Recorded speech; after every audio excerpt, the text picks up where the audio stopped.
In this video, we're going to go over what happens during an opioid overdose and provide you with some training and clarity around how to actually reverse an opioid overdose if you happen to be around when one is happening.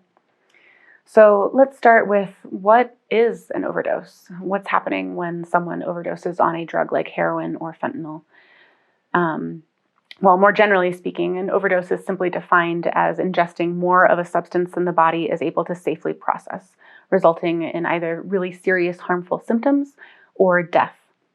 Most commonly in our world these days are opioid-related overdoses in the context of the greater all overdose epidemic that we're seeing, especially in the United States in the past 20 years.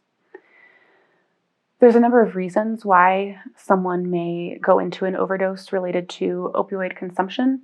It is possible that there are suicidal intentions or ideation active for the person before they intentionally took a dose larger than they know that their body can sustain. It's also possible that someone is experiencing an overdose because they mixed their opioid dose with a dose of another sedative or depressant, specifically alcohol or benzodiazepines. The combination of benzodiazepines and opioids in particular can be fatal. So whether the person knowingly or unknowingly combined those two, an opioid or another depressant, could result in an overdose. Similarly, unknowingly ingesting a super powerful opioid like fentanyl or carfentanil when the user is more accustomed to taking an opioid like heroin could result in an unintentional overdose. In a very small percentage of cases, overdoses could potentially happen through some kind of dosing competition happening between people or just a desire to chase a more intense high.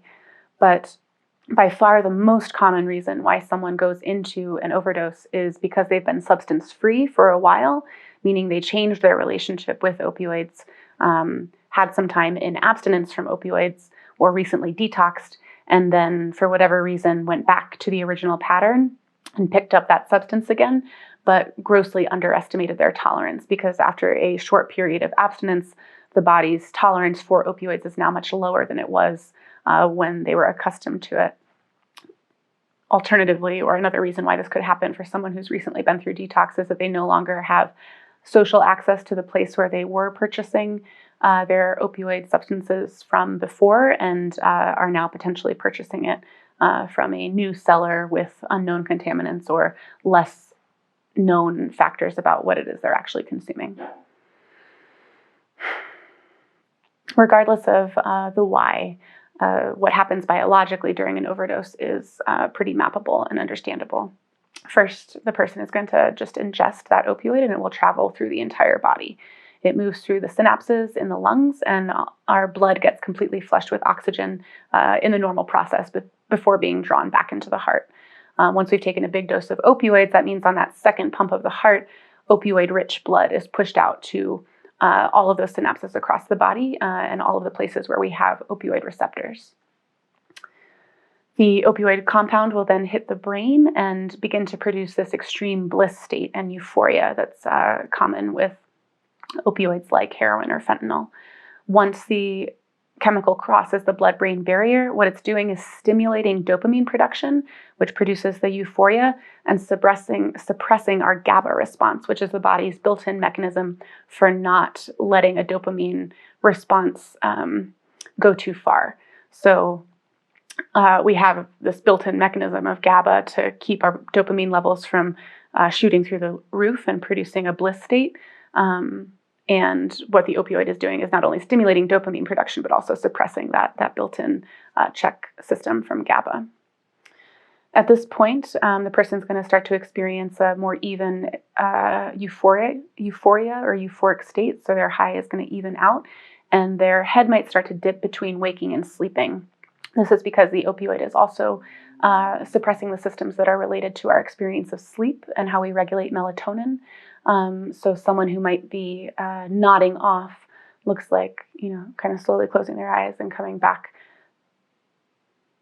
into consciousness. This is a pretty common symptom, not necessarily of an overdose, but just of being under the effect of an opioid. At this point, This is what the experience of being high on an opioid feels like. Depressed systems, extreme bliss state, and perhaps this experience of nodding off. What we need to, when we might start to worry that the amount of opioids that a person has taken might bring them into overdose, is if you see someone nodding off in a way where they don't come back up, but maybe continue folding all the way over into a position that looks a little unnatural or uncomfortable.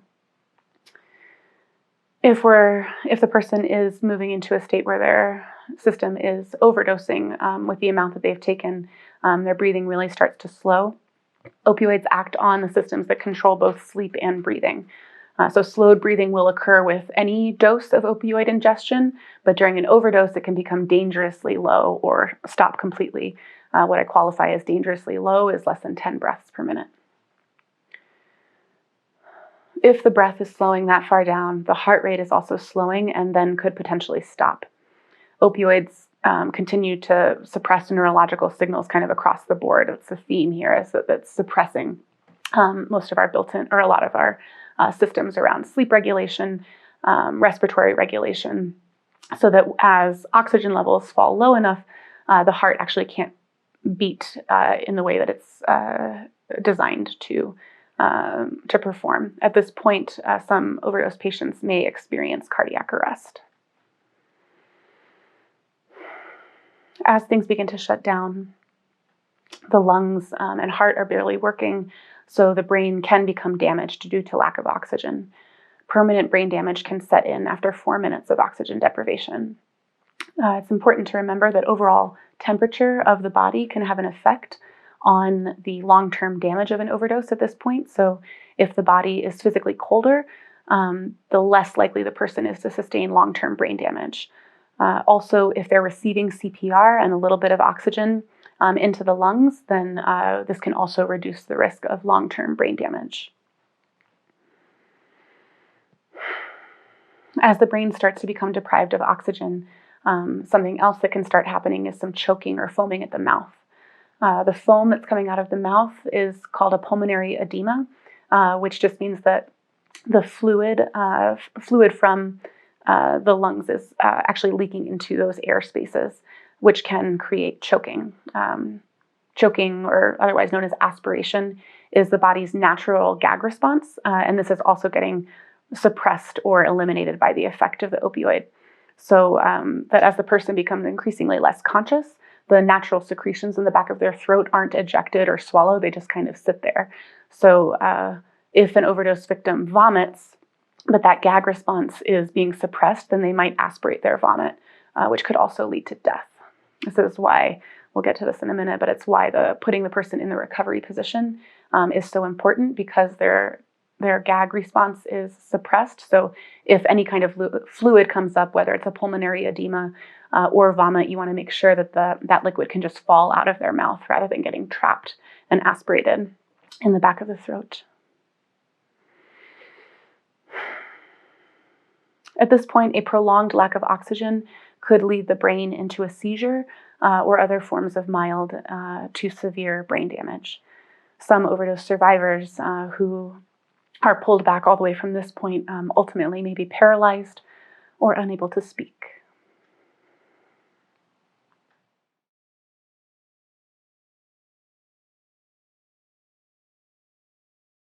One of these vials contains 1 dose of naloxone, so there will usually be 2 in an intramuscular kit of naloxone. So what you'll do is simply remove the tip of this large intramuscular needle into this vial, pull the syringe back until you have a full dose of naloxone in the syringe. Then using the syringe, you will insert.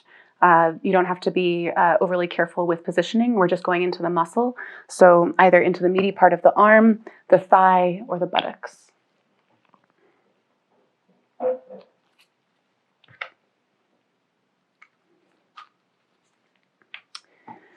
There's no need to remove the person's clothes. If you're using an intramuscular kit, the gauge is large enough that it'll go directly through the clothes.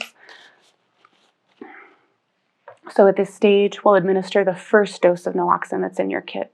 If after that initial dose, they begin breathing, this usually happens really suddenly, the breathing will suddenly restart, then you want to just immediately move them into the recovery position unless they come fully back into animation and speaking. If there is no visible shift after that first dose of naloxone, you're just going to go ahead and administer the next dose within 60 seconds of that first dose. Depending on how much of the opioid that the person consumed is present, or how extreme the overdose, you may need more than 1, 2, or even as much to 5, 6, or 7 doses of naloxone that come in this format. Especially with heavy users of fentanyl, more doses of naloxone are needed. I typically keep 2 kits with me in my average walking life. So if you find yourself in this situation, locating as much Narcan as available is also helpful, especially if there's other people around and there's other kits available. So you'll administer the first dose. If they're breathing, put them into the recovery position. If not, go ahead and administer the second dose. So that would mean either taking the second nasal dose from the kit or the second intramuscular dose and giving them another shot. It can be in the same place or a different place.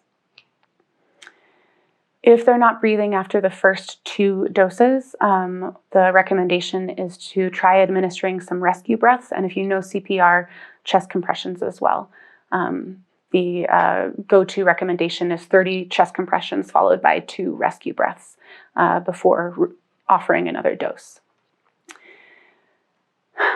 And then we'll just repeat this cycle for as many times, as many doses of naloxone is necessary or that you have available until the person starts breathing again. Remember that once emergency services arrive on the scene, they'll have more naloxone with them to continue this process. However long you are able to keep air in the person's body and administering naloxone to aid the body in antagonizing some of the opioids is helpful. So even if you run out of naloxone and they're still not breathing, offering rescue breaths and continuing to be with the person until emergency services arrive can still mean the difference between life or death. It's not uncommon for someone, if and when they are reanimated and come out of the overdose and start breathing again, to be in a really agitated emotional state. What has happened is they've essentially gone immediately into withdrawal symptoms. And if they're a person who is bonded to opioids, this is an extremely uncomfortable state of being. So they're probably going to want to either find another dose of opioids or leave the scene as quickly as possible. Sometimes knowing that emergency services are coming, people will opt to leave the scene. It's important to just let people know that they were given Narcan, that they were given naloxone, because this drug is short acting. So depending on what the nature of their overdose was, it's possible for them to go back into overdose if they don't get more naloxone once what we've given them has worn off after 30 to 60 minutes. So informing people, even if they choose to leave, that that's a possibility is also an important part of this process to remember. A few things to remember. Naloxone has a shelf life of 18 to 24 months. It's important to keep it out of direct sunlight and at room temperature as much as possible, so just don't leave it in your car on a hot day. I tend to keep mine in my backpack or purse. And again, you are going to give as many doses of naloxone as are needed until the person responds. All forms of naloxone can be given simultaneously. So if you started with nasal Narcan and then all that you had left is intramuscular, it doesn't matter. They can be used interchangeably.